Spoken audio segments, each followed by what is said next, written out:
ചെമ്പനീർ പൂവിൻ്റെ ഉടനെ തന്നെ കാണിക്കാൻ പോകുന്ന ഒരു കിടിലൻ എപ്പിസോഡിൻ്റെ റിവ്യൂ ആണ് കേട്ടോ പറയുന്നത്. അതായത് ആദിയുടെ അമ്മ ശ്രുതിയാണ് എന്നുള്ള കാര്യം രേവതി മനസ്സിലാക്കുന്ന ഒരു എപ്പിസോഡാണിത്. അങ്ങനെ ഒരു ദിവസം വിമല അമ്മ ശ്രുതിയെ വിളിക്കുകയാണ് കേട്ടോ.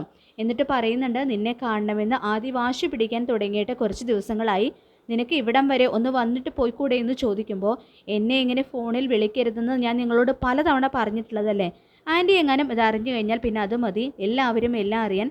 മാത്രമല്ല ഞാൻ അല്പം തിരക്കിലാണെന്നൊക്കെ ശ്രുതി പറയുമ്പോൾ, എത്ര തിരക്കുണ്ടെന്ന് പറഞ്ഞാലും നിൻ്റെ മകനാണ് ആദി, അത് നീ മറക്കരുത്. അവനത് അറിയില്ലെങ്കിലും നിനക്ക് ആ ബോധമുണ്ടായാൽ മതി. നിൻ്റെ മകനോട് നീ എന്തിനാ കല്യാണി ഇങ്ങനെ ഒരു ദ്രോഹം ചെയ്യുന്നത്? എന്തെങ്കിലും ഒരു സാഹചര്യം ഉണ്ടാക്കി നിനക്ക് നിൻ്റെ മോനെ ഒന്ന് കണ്ടിട്ട് പോയിക്കൂടെ? എൻ്റെ കാലം കഴിഞ്ഞാൽ പിന്നെ അവന് നീയേ ഉള്ളൂ എന്നൊക്കെ അമ്മ പറയുമ്പോൾ, നിങ്ങളെങ്ങനെയൊക്കെ ഓരോന്ന് പറഞ്ഞ് എൻ്റെ മൂഡ് സ്പോയിൽ ചെയ്യാതെ ഞാൻ ഇന്ന് തന്നെ വരാൻ നോക്കാമെന്ന് മറുപടി കൊടുക്കുന്നുണ്ട് കേട്ടോ ശ്രുതി. തുടർന്ന് ശ്രുതി ചന്ദ്രയുടെ അടുത്ത് ചെന്നിട്ട്, ആൻറ്റി എനിക്കിന്ന് കുറച്ച് ദൂരെ ഒരു ക്ലയൻറ്റിനെ കാണാൻ പോകണം എന്നൊക്കെ പറയുമ്പോൾ, എന്താ മോളെ നല്ല കാശ് കിട്ടുന്ന വർക്ക് വല്ലതും ആണോ എന്ന് ചോദിക്കുമ്പോൾ, അതെ ആൻറ്റി, ഒരു ബ്രൈഡൽ മേക്കപ്പിനെ കുറിച്ച് സംസാരിക്കാൻ എന്നോട് അവിടം വരെ ചെല്ലാൻ പറഞ്ഞിട്ടുണ്ട് എന്ന് ശ്രുതി പറയുമ്പോൾ, എങ്കിൽ ശരി മോളെ, നീ ഇപ്പം തന്നെ പോകാൻ നോക്ക്. ചിലപ്പോൾ 2 ദിവസം എന്ന് ചന്ദ്ര പറയുന്നതും, ചിലപ്പോൾ എനിക്ക് 2 ദിവസം അവിടെ തങ്ങേണ്ടി വരും എന്നുകൂടി പറയുന്നുണ്ട് കേട്ടോ ശ്രുതി. തുടർന്ന് മോൾ ഇക്കാര്യം സുധിയോട് ചോദിച്ചോ എന്ന് ചന്ദ്ര ചോദിക്കുമ്പോൾ, ആൻറ്റി ഒന്ന് സുധിയുമായിട്ട് സംസാരിക്കണം. ചിലപ്പോൾ ഞാൻ ഇന്ന് തിരിച്ചു വരില്ല എന്നറിഞ്ഞാൽ സുധി സമ്മതിച്ചില്ലെങ്കിലോ എന്നൊക്കെ ശ്രുതി പറയുന്നുണ്ട് കേട്ടോ. അപ്പോൾ ചന്ദ്ര പറയുന്നുണ്ട്, നല്ല കാശ് കിട്ടുന്ന കാര്യമല്ലേ മോളെ, അവൻ സമ്മതിച്ചോളും. തുടർന്ന് സുധിയെ വിളിച്ചിട്ട് ശ്രുതിക്ക് ബ്രൈഡൽ മേക്കപ്പിൻ്റെ ഒരു കാര്യത്തെക്കുറിച്ച് സംസാരിക്കാനായിട്ട് ക്ലയൻറ്റിനെ കാണാനായിട്ട് ദൂരേക്ക് പോകാനുണ്ടെന്നും, ചിലപ്പോൾ 2 ദിവസം അവിടെ തങ്ങേണ്ടി വരും.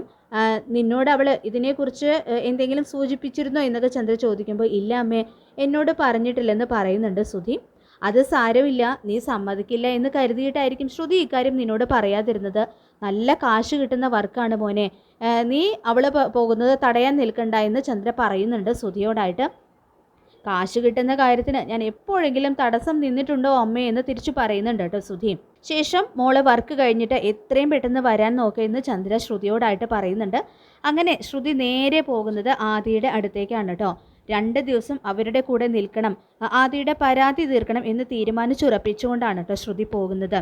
പിന്നീട് അച്ചമ്മയാണെങ്കിൽ സച്ചിയെ വിളിക്കുകയാണ് കേട്ടോ. എന്നിട്ട് പറയുന്നുണ്ട്, മോനെ സച്ചി, നിനക്കിപ്പോൾ ഈ കിളവിയെ വേണ്ട അല്ലേ, അത്രയ്ക്ക് തിരക്കാണോ നിനക്ക് എന്നൊക്കെ ചോദിക്കുമ്പോൾ, അയ്യോ അച്ചമ്മ എന്താ അങ്ങനെയൊക്കെ പറയുന്നത്, രേവതിയുടെ പൂക്കടയെക്കുറിച്ച് അച്ചമ്മയ്ക്ക് അറിയാവുന്നതല്ലേ, അത് സെറ്റ് ചെയ്യാനുള്ള ഓട്ടത്തിലായിരുന്നു എന്നൊക്കെ സച്ചി പറയുമ്പോൾ, എങ്കിൽ പിന്നെ നീ ആ കട അടച്ച് 2 ദിവസം രേവതി മോളെയും കൂട്ടി ഇവിടെ വന്ന് നിൽക്കാനൊക്കെ അച്ചമ്മ പറയുമ്പോൾ, അയ്യോ അച്ചമ്മ ഇപ്പം നല്ല ഓട്ടമുള്ള സമയമാണ്, ഇപ്പോൾ വരാൻ പറ്റില്ല എന്ന് പറയുന്നുണ്ട് കേട്ടോ സച്ചി.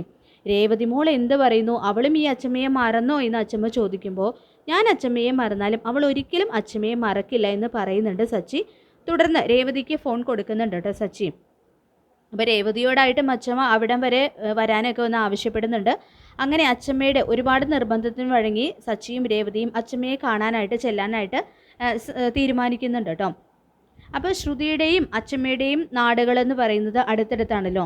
ശ്രുതിക്കാണെങ്കിൽ സച്ചിയും രേവതിയും അവിടേക്ക് വരുന്ന കാര്യമൊന്നും അറിയുന്നില്ല കേട്ടോ. അപ്പോൾ ശ്രുതി പോയ കാര്യം സച്ചിക്കും രേവതിക്കും അറിയുന്നില്ല. അങ്ങനെ സച്ചി രേവതിയെയും കൂട്ടി പോകാൻ ഒരുങ്ങുന്ന സമയത്താണ് ചന്ദ്ര പറയുന്നുണ്ട്, നീ ഇവിളെയും കൂട്ടി ഇവിടെ നിന്ന് മാറി നിന്നാൽ ഇവിടുത്തെ ജോലികളൊക്കെ ആര് ചെയ്യുന്നു ചോദിക്കുമ്പോൾ, ഇവിടുത്തെ ജോലികൾ ചെയ്യാനായിട്ട് ഇവളെന്താ ഇവിടുത്തെ വേലക്കാരി വല്ലതുമാണോ? നിങ്ങൾക്ക് വേറെയും 2 മരുമക്കളുണ്ടല്ലോ, അവരോടും ജോലികൾ ഒക്കെ ചെയ്യാൻ പറയുന്നൊക്കെ സച്ചി പറഞ്ഞുകൊണ്ട് ചന്ദ്രയുടെ നേരെ പൊട്ടിത്തെറിക്കുന്നുണ്ട്. തുടർന്ന് പൗഡർ ഏത്തെടുത്തി എവിടെ, അവർക്കും അടുക്കളയിൽ കയറാൻ പറ്റില്ല എന്നൊക്കെ സച്ചി ചോദിക്കുമ്പോൾ, ശ്രുതിയെ ഒരു വർക്കിൻ്റെ കാര്യത്തിന് വേണ്ടി ദൂരേക്ക് പോയിരിക്കുക, ഇവളെ പോലെ പൂ കെട്ടി കുറച്ച് പൈസയൊന്നും അല്ല ശ്രുതിക്ക് കിട്ടുന്നത്, ഒരു വർക്കിന് 50,000 രൂപ വരെ കിട്ടുമെന്നെല്ലാം ശ്രുതിയെക്കുറിച്ച് വീമ്പ് പറയുന്നുണ്ട് കേട്ടോ ചന്ദ്ര. അപ്പം നിങ്ങളുടെ ഇളയ മരുമകൾ എവിടെ, വർഷ, കോടീശ്വരി, അവളോട് ജോലികളൊക്കെ ചെയ്യാൻ പറയുന്നൊക്കെ സച്ചി പറയുമ്പോൾ, ഇവളിവിടെ ഇല്ലെങ്കിൽ ശരിയാവില്ല എന്ന് പറയുന്നുണ്ട് കേട്ടോ ചന്ദ്ര. അപ്പോൾ ഇത് കേൾക്കുന്ന സച്ചിയാണെങ്കിൽ, ഞങ്ങൾ അച്ചമ്മയുടെ അടുത്തേക്ക് പോവാണ്, 2 ദിവസം കഴിഞ്ഞ് വരാം എന്ന് പറഞ്ഞുകൊണ്ട് സച്ചി രേവതിയും കൂട്ടി പോവാണ് കേട്ടോ ചെയ്യുന്നത്. തുടർന്ന് സച്ചി രേവതിയോടായിട്ട് പറയുന്നുണ്ട്, അച്ചമ്മയെ കണ്ട് പറ്റുമെങ്കിൽ നമുക്ക് ഇന്ന് തന്നെ തിരിച്ചു വരണമെന്ന് പറയുമ്പോൾ, ഇന്ന് തന്നെ തിരിച്ചു വരാനോ, അതെങ്ങനെ ശരിയാവും സച്ചി ഏട്ടാ, 2 ദിവസം നമ്മൾ അവിടെ നിൽക്കാമെന്ന് അച്ചമ്മയ്ക്ക് വാക്ക് കൊടുത്തതല്ലേ എന്ന് രേവതി പറയുമ്പോൾ, ഇപ്പം നല്ല ഓട്ടമുള്ള സമയമാണ് രേവതി, മാത്രമല്ല നാളെ ഒരു ലോങ് ട്രിപ്പ് ഉണ്ട്, അയാളോട് കുറേ ദിവസം മുൻപ് ഏറ്റതാണെന്നൊക്കെ സച്ചി പറയുന്നുണ്ട്. അങ്ങനെ സച്ചിയും രേവതിയും കൂടി അച്ചമ്മയുടെ അടുത്ത് എത്തുകയാണ് കേട്ടോ. അപ്പം അച്ചമ്മയാണെങ്കിൽ അവർ സ്വീകരിക്കുന്നുണ്ട് സന്തോഷത്തോടു കൂടി. തുടർന്ന് എന്താ അച്ചമ്മേ പെട്ടെന്ന് എന്താ ഞങ്ങളെ കാണണമെന്ന് തോന്നിയതെന്ന് സച്ചി ചോദിക്കുമ്പോൾ നിങ്ങളെ രണ്ടുപേരെയും ഞാൻ ഇന്നലെ സ്വപ്നം കണ്ടു, അതുകൊണ്ടാണ് നിങ്ങളോട് എത്രയും പെട്ടെന്ന് ഇങ്ങോട്ടേക്ക് വരാൻ പറഞ്ഞത് എന്നൊക്കെ അച്ചമ്മ പറയുമ്പോൾ അച്ചമ്മ നല്ല പണിയെ കാണിച്ചത്, ഒരു സ്വപ്നം കണ്ടതിൻ്റെ പേരിലാണോ ഞങ്ങളോട് ഇങ്ങോട്ട് വരാൻ പറഞ്ഞതെന്ന് സച്ചി ചോദിക്കുമ്പോൾ നിന്നെയല്ല എനിക്കെൻ്റെ രേവതി മോളെ കാണണമെന്ന് തോന്നി എന്ന് പറഞ്ഞുകൊണ്ട് രേവതിയെ ചേർത്ത് പിടിക്കുന്നുണ്ട് കേട്ടോ അച്ചമ്മ. തുടർന്ന് നിനക്ക് വേണമെങ്കിൽ ഈ അച്ചമ്മയെ വേണ്ടെങ്കിൽ നീ ഇപ്പോൾ തന്നെ തിരിച്ചു പോയിക്കോ എന്നൊക്കെ അച്ചമ്മ പറയുമ്പോൾ ഞാൻ പോണു എന്ന് പറഞ്ഞുകൊണ്ട് സച്ചി പരിഭവത്തോടെ അവിടെ നിന്നും ഇറങ്ങാൻ തുടങ്ങുന്നതും എടാ മര്യാദയ്ക്ക് നിന്നോട് അകത്തേക്ക് കയറി പോകാനാ പറഞ്ഞതെന്ന് പറഞ്ഞുകൊണ്ട് സച്ചിയോട് ഇങ്ങനെ ശാസന്റെ രൂപത്തിൽ പറയുന്നുണ്ട് കേട്ടോ അച്ചമ്മ. തുടർന്ന് നിന്റെ ഓട്ടത്തിൻ്റെ കാശ് എത്രയാണെങ്കിലും അത് ഞാൻ തന്നോളാം എന്നും അച്ചമ്മ പറയുന്നുണ്ട്. പിന്നീട് സച്ചി ഞാൻ എൻ്റെ പഴയ കൂട്ടുകാരെയൊക്കെ ഒന്ന് കണ്ട് തിരിച്ചു വരാമെന്ന് പറഞ്ഞുകൊണ്ട് പുറത്തേക്ക് ഇറങ്ങുന്നുണ്ട് കേട്ടോ. അപ്പോൾ ഭക്ഷണം കഴിക്കാനുള്ള സമയമായിട്ടും സച്ചി തിരികെ വരാത്തത് കൊണ്ട് തന്നെ അച്ചമ്മയാണെങ്കിൽ രേവതിയോട് പറയുന്നുണ്ട്, മോളെ നീ ഒന്ന് പോയി അവനെ നോക്കിയിട്ട് വാ, ആ അൽമരച്ചുവട്ടിലിരുന്ന് അവൻ കൂട്ടുകാരൊക്കെ ആയിട്ട് ഇന്ന് സംസാരിക്കുകയായിരിക്കും, എന്തായാലും മോള് പോയി ഒന്ന് നോക്കിയിട്ട് വാ എന്ന് പറഞ്ഞുകൊണ്ട് രേവതിയെ പറഞ്ഞയക്കുന്നുണ്ട് കേട്ടോ അച്ചമ്മ. അങ്ങനെ രേവതി സച്ചിയെയും അന്വേഷിച്ച് നടക്കുകയാണ്. ഇതേ സമയം ആദിയാണെങ്കിൽ കളിക്കാനായിട്ട് പുറത്തേക്ക് വരുന്നുണ്ട് കേട്ടോ. അങ്ങനെ യാദൃശ്ചികമായിട്ട് ആദിയും രേവതിയും തമ്മിൽ കണ്ടുമുട്ടുന്നുണ്ട്. അപ്പോൾ ആദിയെ കാണുന്നത് മോനെ ആദി എന്ന് വിളിക്കുന്നുണ്ട് കേട്ടോ രേവതി സ്നേഹത്തോടെ.